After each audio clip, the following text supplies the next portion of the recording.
a lot of people have been talking about trading Deebo Samuel, obviously with the trades of Devontae Adams and Tyreek Hill, their massive contracts coming out.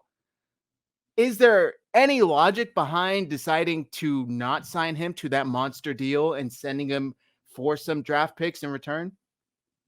No. I do my March Madness at midnight show. For the entire month of March, I go live at midnight exactly, East Coast time. So 9 p.m. for you West Coasters, right?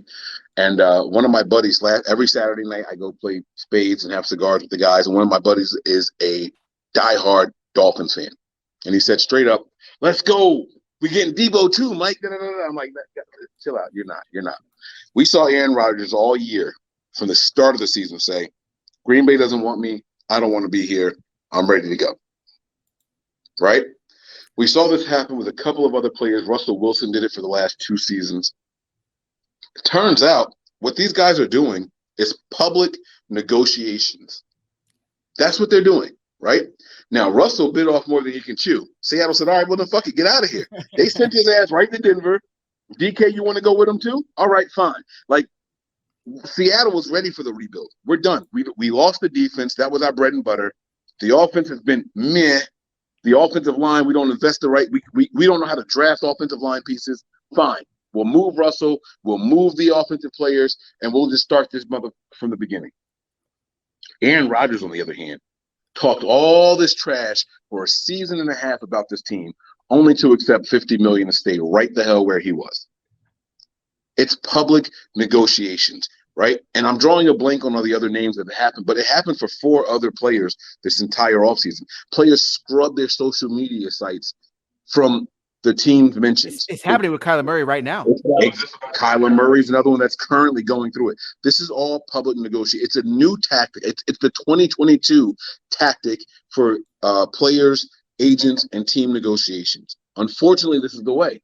You get the fans to make up enough uproar. If Aaron Rodgers says Green Bay doesn't want me, and 6 million Green Bay fans say, hey, you guys better figure out a way to keep him here, especially because Green Bay is owned by the fans, guess what's going to happen? Aaron Rodgers is going to stay in Green Bay. You're going to lose guys like Devontae Adams because of it. You're going to lose guys like Zadarius Smith because of it. But Aaron Rodgers is going to stay because the uproar that came from the fans that he ignited warranted that. That's what happened, right? We're going to see the same thing. Unfortunately, I don't think it gets as nasty as what we saw with Green Bay and Aaron Rodgers. I don't think that he goes out and, post pictures of cropping his body out during the national anthem and the flyover where he's supposed to be standing between Devontae Adams and I can't remember the other guy. Randall Cobb. He's supposed to be standing between those guys. And he crops himself out and shit. I don't think it gets to that point. But Deebo's going to post the things like, hey, Miami, I need a realtor in Miami ASAP. You know what I'm saying? But he's posting pictures on his social media when he's out in Miami chilling out with Lil Baby and shit like that. He's doing these things as a negotiation ploy. And then as soon as you call him on it, he says, oh, I wasn't talking about the 49ers. You know what I'm saying? Like, there's another tweet that I saw from you also. You know what I'm saying? Like, this is what he does. That is how negotiation happens now. You get the public on your side, make it seem like you're the victim, right? And we are going to rally behind any victim in the world. Any victim in the world, the public has your back. And as soon as the player acts like the victim, we're going to come running, and then we're going to put the pressure on the team. The team is going to be like, damn, we have to extend this guy. So I don't think he's going anywhere. Here's the cool thing about it. The wide receiver market right now is crazy. It's crazy. You got a guy making $30 million a year, another guy making $27.5 million a year, another guy making $27 million. I don't know if they're going to pay Deebo that much money because that's a lot of money for a wide receiver. But we don't have to pay it this year.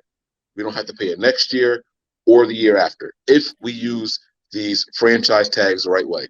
Now, I don't think it comes down to that, but you're in no position to have to pay him now. This coming season is his contract season. He's still on the rookie contract. You have this entire season to extend him. If he doesn't like what you guys offer him, you can franchise tag him at the beginning of the following season. He'll play under that, and you work out a negotiation during that time. The Niners have 2 years to get his contract right. That's the way I look at it. So my next question is, if they obviously do not trade him, then it comes down to paying him. And my guy Jose Sanchez for all 49ers for Sports Illustrated kind of broke it down, and he made the point that he is in between a receiver and a running back, the wide back, so the 49ers have called it. And Kyle, I believe, if I remember correctly, even kind of jokingly said, like, oh, we'll see if that comes up in contract negotiations, because obviously running backs get paid a lot more than wide receivers. And I believe the highest paid running back is it Christian McCaffrey, where he's 16 million annually, and Tyreek Hill just signed the 30 mil annually. Where's he going to get, Mike? I can tell you this: Christian McCaffrey has a $43 million dead cap hit. He ain't gonna get shit like that. If Parag Marathe does something like that, fire him and check what changed in his prescription, because that man is off his meds. Something's not right if Parag puts something like that in there for Deebo Samuel. Now, I will say this, man. Deebo's not the best wide receiver on the 49ers, and he is – who's left?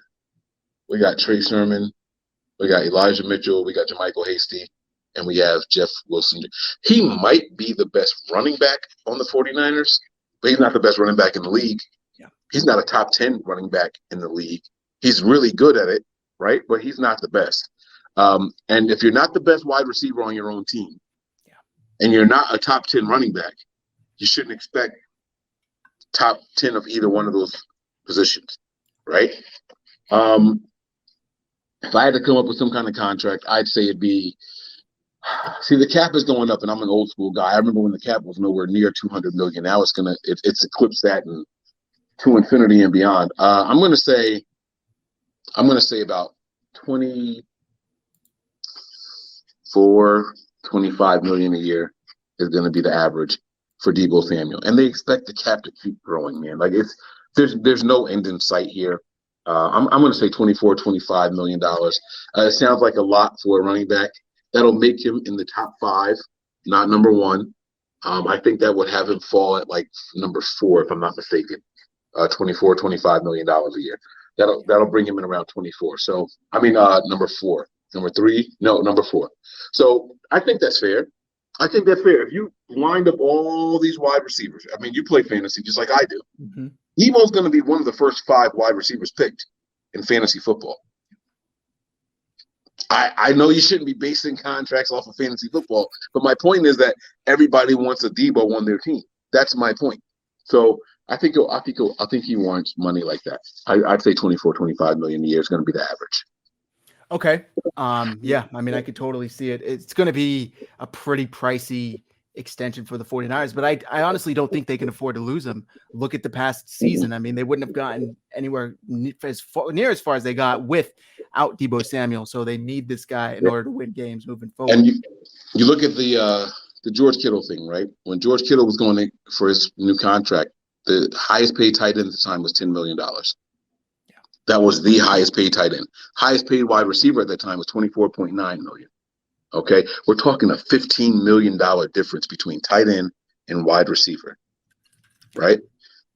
The 49ers liked George Kittle so much, they completely upended the tight end market and gave him 50% more a year than the highest paid at his position, and gave him $15 million, right? There was an argument at the time that George Kittle was the best tight end in the NFL. I think people have backed off of that. They still got him in the top 3, but I think they backed up off of that. I don't think there's anybody, not one 49er fan, not anybody out there that will say Deebo is the number 1 wide receiver. I don't think there's anybody out there that would say that. And so with that being said, he's going to fall in the scale. He's going to become a part of the scale, not adjusting the scale. That's just the way it is. Addressing this comment, Snapper Luciano, he's Mike. How is Deebo not the best receiver on the team? He's the heart and soul. I think he said not the best receiver in the NFL, right? You didn't say he wasn't the best on the team. No. I don't think Deebo's the best wide receiver on the team. Oh, okay. You did. I was thinking. No. So I take Brandon Ayuk over that? Brandon Ayuk is the better wide receiver. I'm talking about pure wide route running, willingness as a blocker at the wide receiver position, hands. I'm taking Brandon Ayuk over Deebo Samuel. If I got to make these guys run 10 routes or whatever, Brandon Ayuk is going to be where he's supposed to be and more likely to make the catch than Deebo is. People forget that Deebo led the team in drops for however many years consecutively. You know, they see the stats and they see the numbers and the touchdowns and all that. Don't confuse the targets and all that stuff. Look at the percentages. You don't have to take my word for it. The numbers are out there. Go out there and look at it. Brandon Ayuk is the best wide receiver on the team. I'm not saying that I would take Brandon Ayuk over Deebo. Deebo's a better weapon. Yeah. Listen to what I'm saying for real. Deebo's a better weapon because you can do more things. He's more versatile, right? But as far as being a wide receiver and what the wide receiver's duties are, it's Brandon Ayuk, and it's far and away. Like, Brandon Ayuk is clearly wide receiver one on the 49ers. Not production-wise, because he doesn't get the targets. He was in the doghouse for half the year, and he finished with the same exact amount of touchdowns receiving as Deebo Samuel did. What does that tell you? Yep.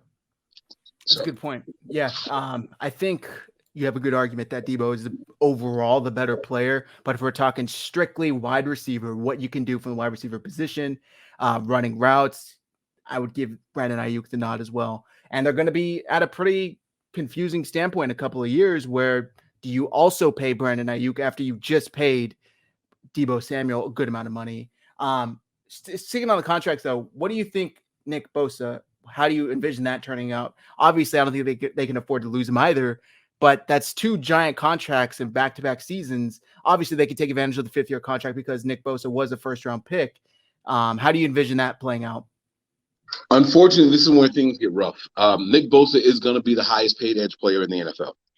I think that a guy coming off of the injury that he came off of and having 17 sacks or whatever his final number ended up being during the regular season, not counting what he did in the postseason, and not having anybody on the opposite side of him consistently all year. That was just Nick Bosa being Nick Bosa. By the way, how does this guy not get a single comeback player of the year vote? Like, just throw that whole category away if that's how people are going to think. But let me get back to it. I'm sorry. Nick Bosa is the best defensive player on the 49ers roster. And that's coming from a guy who loves Jimmy Ward. You know what I'm saying? Like, that's coming from a guy who loves Fred Warner. Nick Bosa is the best player on the 49ers defense, period. He's worthy of – I'd pay him $30 million a year. I would pay Nick Bosa 30. I don't know if you're on a computer over there. I don't know if you can look it up. I have no idea what the highest paid defensive end or outside linebacker, pass rusher is what they're called. I have no idea what the highest paid pass rusher is. I'm sure it's close to that 30 million mark. I would pay that to Nick Bosa. He is a game changer. He's that guy. TJ Watt. 28 million a year, 112 total, 80 mil guaranteed. Yeah, and give me Nick Bosa 5 times a week. Not 7. I said 5 because there's some times where TJ Watt is a little crazy. But for the most part, Nick Bosa's taking on double teams and still being very effective. Give me Nick Bosa over TJ Watt. And that could be a little bit of the 49ers bias in me. I'm giving him $30 million. And plus, it's not about when you get paid. I mean, it's not about who gets paid. It's about when you get paid. Yep. The next guy is going to make a little bit more if he's on the same level as you. That's just the way it works. So yep. Give me Nick Bosa. Give me $30 million a year. Let's reset the market and let's keep it moving. Nick Bosa deserves it. I like it. Yep.